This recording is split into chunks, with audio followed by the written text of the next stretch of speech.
we've gone on several peace trips to Japan. I lived in Japan for 7 years myself. Mia grew up in Japan. And, Rick is always challenging the members of the church to, find that next step, find that next way to serve. And since we both speak Japanese, we met a few other folks who were interested in serving in Japan a few years ago, and we started just joining a peace trip. Over 99% of Japanese people are non-Christian.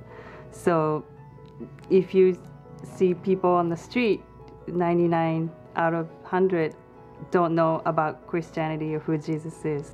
We did some survey on the streets on this trip in Tokyo, and we talked to people just walking on the street, and a lot of people don't necessarily have bad image about Christianity. They just don't know about it. They have no image about Christianity. They don't know what it is. A lot of people would mention that they don't really have any religion, or that Japanese are mostly atheists, or they just don't really think about it. But then a lot of other people would mention the cultural aspect, and they would say traditionally Japan is a Buddhist country. And we were actually out on the street doing the Rick Warren survey, asking people, why don't Japanese people go to church, and what would interest you in going to church? And people were surprisingly not offended at all. Yeah. Most people would talk to us. They seem to be very open and willing to providing their thoughts and views on the subject.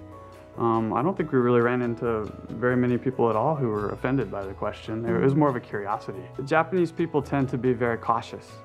They tend to, if they come to Christ, it takes a lot longer than maybe perhaps in other cultures. Some pastors will tell us on average, from the time someone that might start coming to church to the time that they would accept Jesus might be 18 months or 2 years, which is not surprising to us because Mia here went to Saddleback for 2 years listening to Rick's messages before she accepted Christ.